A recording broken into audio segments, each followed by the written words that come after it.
Hello, everybody. Welcome back to another episode of the Pro Series podcast. Today is number 85, and I get to talk to Michael Unbroken. He is a trauma and a CPTSD coach and podcaster. He went from homeless to a hero. We talk about his story, and it's truly inspirational. He has a top 10 podcast called Think Unbroken. He helps trauma survivors. We talk about that and the interference of trauma and their belief systems and becoming an entrepreneur. We kind of just go around it all. So he was a great interview, definitely unfiltered, which I love. It's definitely worth the listen.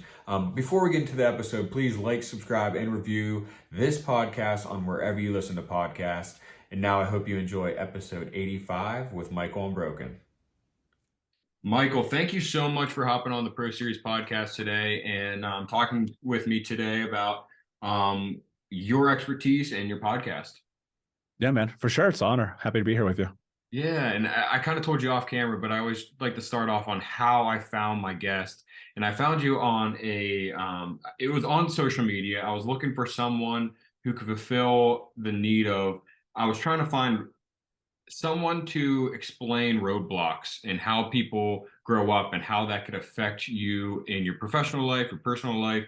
And I came across your account and I started listening to some of your podcasts, looking at your social media account, and it was inspiring. And I thought it would be perfect to have you on as a guest. Yeah, dude. Well, I appreciate you doing that. I think that I was actually having a conversation with somebody about this yesterday. I'm like, so happy we have the internet, dude. Like for real. It's the greatest good and the greatest evil of our time. Oh yeah. I mean, if you use it correctly, it's amazing. I would never have met you. Where are you shooting from? I'm in Las Vegas. Okay, I'm in Pittsburgh, so like we probably wouldn't have crossed paths, and if we did, we probably wouldn't have known each other. So we work in two different industries, so this is an amazing pull. Yeah, Awesome. it's like that. I mean, that's the best part, man. It's like you never know.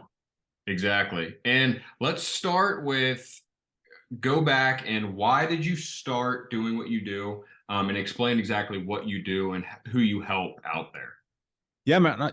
I never intended on doing this. Like this was not a part of the journey. It was not part of the game plan. I work with adult survivors of childhood trauma. So, dude, I help people transform trauma to triumph, breakdowns to breakthroughs, and become the hero of their own story. I know that sounds cliche, but like the reality is it's fucking true, man. Yeah. Like, I mean, I was coaching one of my clients right before we got on. It's Saturday morning. Like, I'm here to help. I'm here to support. I'm not one of those guys who's like, oh, it's Saturday. It's Friday after 4 o'clock. I'm like, nah, dude, let's help people. Let's get this shit in. And ultimately it's just because of my story, my journey. I didn't think that this was going to be the thing I was doing, but about 7 years ago, I was writing this blog and people just started reaching out to me and they're like, hey man, will you help me? And I was like, no, absolutely not. Like, I don't know what I'm doing. I'm not stepping into this path. And it just turned into like the persistence of people is why I'm here today, like entirely. And that's why I'm so much about giving back. And so it's about really, how do we give people the tools to get unstuck, learn to love themselves, break down the barriers, show up for themselves, stop making excuses, stop blaming the world, learn how to be a hero, let go of victimhood. And look, all of those things you're allowed to have. I'm not taking that away from anybody. Bro, when I was 4 years old, my fucking mom cut my right index finger off. My stepdad was super abusive. I was homeless for 4 years, bouncing around place to place. And when I was 12, I started doing drugs. I got kicked out of high school when I was 15. I don't have a high school diploma. Fast forward, I made $1 million by the time I was 25, lost it all, 350 pounds, smoking 2 packs a day, drinking myself to sleep. Like, bro, I get it. I fucking get it. So what are you going to do about it? Yeah. That's your very first thing you said when you started explaining that you kind of fell into this, or you didn't know you were going to do this. And after hearing all of you've been through, it sounds like you've been through that to help everybody else, all your clients, and it was just meant to happen. Yeah, I mean, I would prefer it didn't. You know what I'm saying? Yeah. Like there's I don't love being the spokesperson for childhood trauma in a lot of ways. You know what I'm saying? Like, but because of my willingness to step into the darkness of it, it's led to having one of the biggest podcasts in the country, to writing a best-selling book, to being on billboards in Times Square, right? And I'm just a fucking kid from the hood, bro. You know what I'm saying? And so it's like, it's about, we have the opportunity to turn the things that were most difficult in our life to something transformative, to help, to change the world. And man, I'll tell you right now, like this, you go back 13 years ago, before the moment I decided to change my life, and look, and it's been a motherfucking journey, like straight up. You go back 13 years ago, dude, I was a piece of shit. I was a fucking monster, destroying everything in my path. And so it's like, you want to play the victim? I will show you what the victim life gets you. You want to do something different? Maybe you're sitting here talking to Eric. Yeah. So when was that turning point? Was it when people were starting to reach out to you for help? Is that kind of when No. That was way before. So I'm on the phone one day. I'm talking to my little brother, and he goes, "Never talk to me again. You're not my brother." And that was like the start of the dominoes. And then it was like, my girlfriend found out I was cheating on her with like fucking 30 people. I'm not exaggerating at all. I was 50 grand in debt. My car got repoed. I'm drinking myself to sleep every night. I'm just destroying everything around me. And it was like, look, I felt, you know how like people who are dying, they'll be like, I can feel it coming. Yeah. You know, they're like, I know I'm going to be dead within a week or 6 months or whatever. I was going to be dead within a year. I felt it. There was no way I wasn't. And so I kind of just was like, either do something different or fucking die. And that was 5 years before I coached anyone. Wow. Right. And it was like every single moment from that moment, it was like, I asked myself this question, like I hit this rock bottom. And one day I'm laying in bed. It's a Saturday morning. I'm 350 pounds, smoking a joint, eating chocolate cake, and dude, watching the fucking CrossFit games. Like rock bottom. Like this is a really awful moment. And I remember I pulled myself up. I went in the bathroom looking at myself in the mirror. And I'm like, what the fuck is your problem? Dude, Eric, people don't want to hear this. You got to keep it real with yourself. You have to keep it real with yourself. Look, you're not culpable for the bad things that happen to you. You know, you're not culpable for the mistakes that your parents made, your community, your teachers, your peers. That ain't on you, man. But motherfucker, you're 24, you're 37, you're 52. Okay. Do something about it. And so that was that moment for me where it was like, fucking do something about this. And I remember just being like, what are you willing to do to have the life that you want to have? That was the question. I don't know where that question came from, but that was the question. The answer was no excuses, just results. And that has been the way I lived my life since that moment. Because I would have been dead within a year. No fucking questions asked. And so from that moment forward, it just became this journey of the willingness to do everything all the time, to invest every dollar, every moment, every hour, everything into me. And it took me down this path of a complete 180. I mean, there's still shit I'm still working on. I will always be working on things.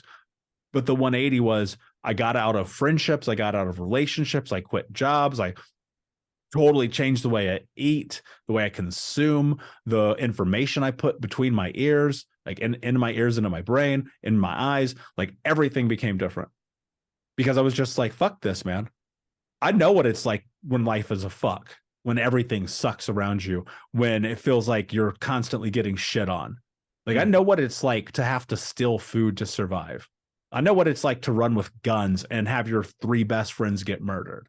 I know what it's like to have your family. Dude, half of my family's in fucking prison. Like, I know what that life is. And I also know what it's like to be over here. And I can tell you, this side is way better, but it's way harder. Okay.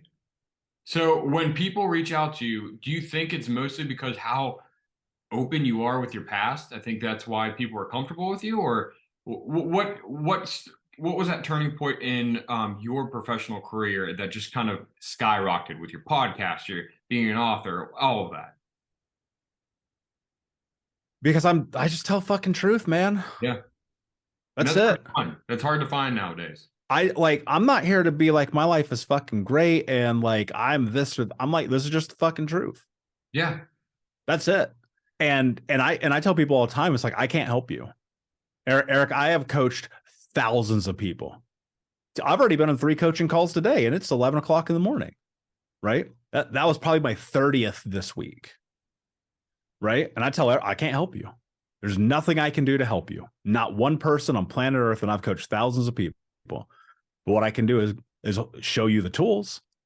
I can guide you. I can hold your hand when it's fucking dark, right? But I can't do this for you. Mm-hmm. As soon as we're done with this, Eric, you're back into your life. I'm back into my life. I cannot help you. Yeah.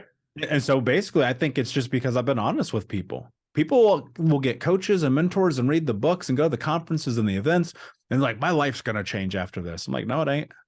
Your life's going to be the fucking same unless you do something. And so I think it's just, one, I'm me. Mm-hmm. I'm okay being me. I don't care if you don't like me. A lot of people do not like me, dude. I'm telling you right now, I don't give a fuck. Right. I care about my people not liking me. If my girl or my homies are like, yo, dude, you're being a dick, I'm like, thank you for letting me know. Let me work on this. But if you're a stranger on the internet and you're like, I don't like the way you curse, I'm like, I could give 2 shits. Do not give a fuck what you think about me. Because there's somebody listening who's like, I needed that today. Right. And people are so afraid to be honest because they're afraid to get judged by people. Well, most people don't give a shit about you to begin with. Right. Not negatively, they just got their own life. And the people who are judging you, they're terrified because you're a reflection of what they can be. So it's like, I think because I have the willingness to just put it out there, I think people gravitate towards that. But it's only because I choose to. I can shut this down right now. I have no interest in fame. I have no interest in celebrity. I like being on stages. I like being on billboards. That shit's super cool. Right. But like, I'm in this for one reason, dude, to help people. Love that. That's the best part. I think I've been through training earlier in my career about belief system and things that you've gone through your childhood, getting rid of those certain beliefs because they're going to drag you down for the rest For of your life sure. if you do not take care of them. Especially with most of this podcast is about entrepreneurship and people bettering themselves in the professional world. Do you see a lot of your clients being affected in that way, or is it more just overall life, personal life, kind of just completely crumbling? In every way. Look, Yeah. and I tell people all the time, I'm like, if you really want to figure out who you are, become an entrepreneur. Oh, okay. Right. I'm like, if you really, I mean, like, don't put yourself in dire straits because entrepreneurship is very, very, very, very difficult. But if you really want to find out who you are, put yourself in a hard situation. Nothing's harder than doing your own thing because Mhm. you have to be in charge of your own life. You have to be in control of it. So I actually coach an entrepreneur group, entirely only business owners and entrepreneurs. It's outside of my normal group because I believe in it. I've been an entrepreneur for 13 years. Right. So, dude, nobody comes out of childhood unscathed. Yeah. Right. The nuance of our experiences can hinder you forever. Right. And that's little shit most people would never even think about, just gets buried in you. And you're like 30 years later, still fucked up because of it. Yeah. And most people are like, why would that bother you? I'm like, because it's the human psyche. You don't like, it's so odd. You don't know what's going to impact you till it impacts you. And there's the little stuff, right? Of course, there's the big stuff. And Yeah. the big stuff is more noticeable, right? You can point to it. That kid's dad beat him up and put him in closets. That kid was molested. Like these things are like really big moments. That kid's dad went to prison. That kid's mom committed suicide, right? This kid's mom and dad were drug addicts and alcoholic, right? That shit impacts you. You carry the weight and the burden of that, right? And it's not your fault. It's just reality. And Mhm. so now you're an adult, and it's like, look at your relationships, look at your finances, look at your health, look at your mindset, look at your friends, right? And it's like all of that stuff is just, it's a path that's been laid from things that you had no control over to begin with. And people be like, I grew up and my parents hit me and I'm fine, right? They'll be like, I got spanked. They'll be like, I'm fine. I'm like, really? Because I'm pretty sure you don't talk to your wife. And I'm pretty sure you're emotionally shut down anytime someone challenges you. And I'm pretty sure that you think violence is a solution to your problems. Are you sure you're fine? Right. And that's the thing people don't connect the dots around. And so it's almost impossible to come out with, I mean, even the kids who have like an amazing childhood, well, a lot of them seek perfectionism. And a lot of them seek approval from their parents because they didn't get it. And a lot of them will go and hook up with 1,000 strangers because they're like, at least somebody sees me, because my parents worked 2 jobs, right? And they went to the ball games and shit, but they weren't there for the important times. So, it's delicate, man. Being a human's fucking hard. Yeah, and exactly what you said. There's so many issues that people don't know was an issue growing up, and until they go to see someone like you or something, and they kind of discover it, so you could squash it. And what is your opinion on once you discover that belief, or even if they come to you and they know that belief, how do they get rid of it? Is it ever really getting like completely gone from their mind? No. No. I mean, look, dude, it's your earliest understanding of the world. I don't think it's gone, but I think the impact can be gone. Okay. I look down at this hand every single day and it's like, okay, here's this finger my mother cut off. It's discolored, multiple surgeries, skin grafts, missing half the nail, can't feel it. That doesn't go away. The cuts, the scars, the burns, they heal, they mend. They don't go away. They're still there. Hmm. And sometimes they're mental scars, right? They're still there, but can you solve them over to the point that they don't impact you every single day? Right? Can you turn them into points of power instead of points of contention? Can you learn to love yourself despite that? I mean, you can do the work. And I tell people all the time, it's like when you sign the dotted line to come into this world with me, you've made a declaration that you're willing to go down this path for the rest of your life. Nobody I've ever worked with has come out the other side and be like, great, everything's perfect. Because you don't know what you don't know yet. Hmm.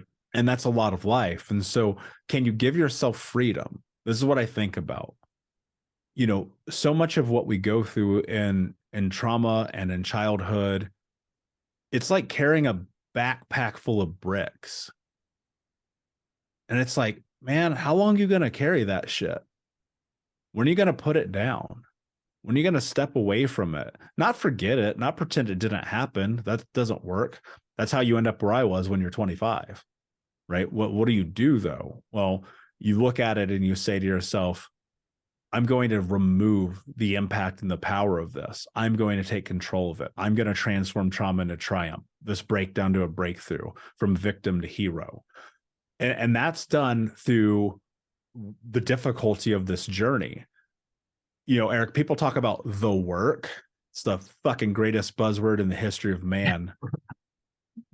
But they don't talk about what that shit is, man. Yeah. It's the in and out, the day to day, the laborious task of showing the fuck up for yourself, doing what you said when you said you were going to do it, eliminating people in your life who take, getting your values in order, understanding your boundaries, your wants, your needs, your interests, your morals, right? So many people, like, they're like, well, where do I start? It's like, well, what do you stand for? You have no values.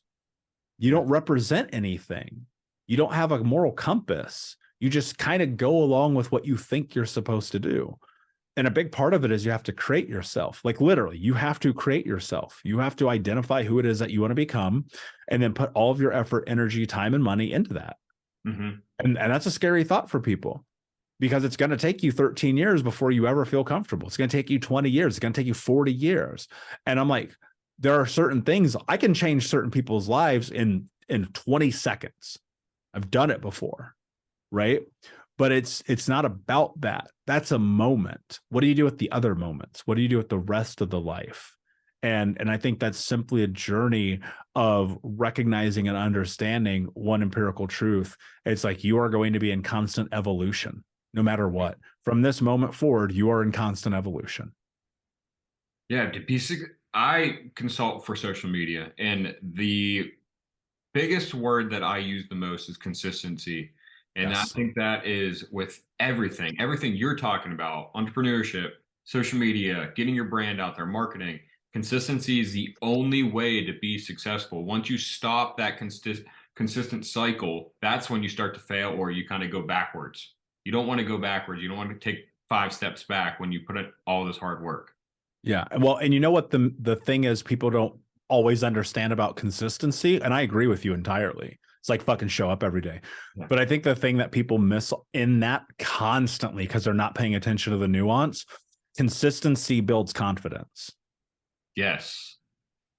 I like that. Because you're forcing yourself to step into the person you believe that you're capable of being. As a business, as a brand, as an entrepreneur, as a leader, as an exec, as a human. Right. Hopefully you've created some point of marker where you're like, that's what I'm moving towards. And if you consistently move towards that, because at the beginning you suck. Yeah. Right. There's no way around it. And I wish people would stop trying to be great before they do shit. Right. It's like, how many times does it take somebody 15 years to do something that takes 15 minutes? Yeah. It's like, you're scared. I get it. Cool. Good. That means you're supposed to be doing it. You should be scared. Motherfucker, you don't know what you're doing. All right. So great. Start somewhere and just keep going forward every single day. And on a long enough timeline, you'll go from sucking to sucking less to good to proficient to great to unignorable because you're so fucking good. Mm-hmm. Right. And I think that's just the game. And that's the game of life. Like, just keep showing up. I've been fortunate enough to work with some of the greatest mentors on planet Earth, like really. And it's kind of mind boggling sometimes. But they all have one thing in common. Every single one of them. Every single person who is successful on planet Earth has one thing in common. They just kept showing up. Yeah. That's what you need. That's what you need to be successful in anything. And I think that's kind of one, mental health is such a big thing now. I mean, in the media, it's a big thing now. It's always been a big thing. But people just think just going to a therapist, going to see someone like you, that's going to fix it. And just that hour a week, that hour a month is going to fix it. And if you don't put that time and effort into it, it's going to go nowhere. Yeah. Most of the time it doesn't. Okay. That's the hard part. Most of the time it doesn't go anywhere because you stop, because you quit, because it got hard, because it's difficult, because someone judged you, because someone posted on your shit that you suck. It's like, dude, I get it. Literally, I hosted my conference in December. It's called Unbroken Conference, 2,500 people. And Wow. out of 2,500 people, one guy emails me. He goes, I swear to God, I have it screenshotted in my motherfucking phone. He emails, he goes, I can't take you seriously as a professional. You're too ghetto. And I'm like, okay, cool. Watch my ghetto ass keep doing what I do. Yeah. You're always going to have haters, bro. You're always going to have people who don't like you. You're always going to have people who are naysayers who try to pull you down. I was like, okay. And Yeah. that ain't going to stop me. And that's the mentality people have to have. Like, no excuses, just results mean that. Like, that is, man, the only way you're stopping me, dude, I've been canceled like 5 times because people don't like the way I talk. Because they're like, you shouldn't talk about mental health like that and curse so much and be so aggressive. I'm like, cool, maybe that's what you don't need, but this is what I need. And this is what the people I work with need. Because we grew up in fucking chaos, man. We didn't grow up in white picket fence, middle of nowhere town where people are nice to each other. We grew up getting our heads slammed into fucking walls. And I'm not going to sit here and pretend anything otherwise. And so if you stop fucking pretending, watch your life be different. That's all I'm saying. I love that. So let's move to your podcast, Think Unbroken. What do you just talk about all of this different scenarios that maybe you've come up in past clients? What do you all talk about? Well, man, we're going on 5 years, 700 episodes, over a million downloads. I mean, I've interviewed everybody from Tom and Lisa Bilyeu to Anthony Trucks and Tim Story, Anna Lamke, Caroline Leaf, Gabor Mate. I mean, dude, I've everybody, right? And so it's really about like twofold. One, actually talking about the tactical, practical, tangible tips and tools that change people's lives. Yeah. which I mean, like, I mean this, and I'm not being facetious when I say this. Like, you go listen to every episode of my podcast, your life will be different. Like, I guarantee it. You Yeah. show up, you listen to that show, your life will be different, because that's the point. That's the mission. And the other part of it is to share true stories. Like, we had entrepreneurs of this show who listen to this show will appreciate this. I had Amy Porterfield on the show. Amy Porterfield is arguably one of the greatest marketers of our generation, done millions and millions and millions of dollars online, used to work under Tony Robbins, went to go build her own thing, New York Times bestselling author. Now she's crushing. That woman does not talk about anything other than fucking entrepreneurship and business when she's on a podcast, if you can even get her on a podcast. We didn't talk about 1 second of that on my show. Why? Because life is more about than just money and entrepreneurship and business. It's about the nuance. It's about understanding who you are. And so when I get to have those conversations with people and I get to bring out the part of them that humanizes them, it makes us relatable to each other. And I get to learn too. Like, I'm interviewing people. Dude, here's what I think about all the time. Like, I don't want to interview people I don't want to talk to. Yeah. You know? Same. And it's like, I want to be able to sit across from somebody for an hour, hour and a half, 2 hours, and just go, tell me who you are. And that to me has been really beautiful. And I love getting to do it. And it's amazing. And I feel honored that people even listen to the show. But like I was saying earlier, it's about consistency. Month one, we did 19 downloads, dude.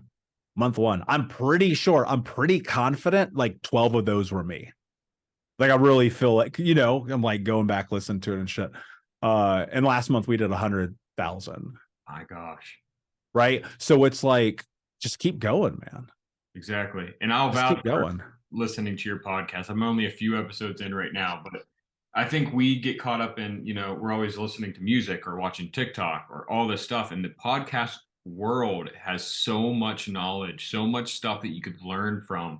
And this is definitely one of those podcasts you just listen to and you will, I vouch for you saying that it will change your life in some way. Thanks, dude. Yeah. I mean, that's the whole point. That's the only reason I make it.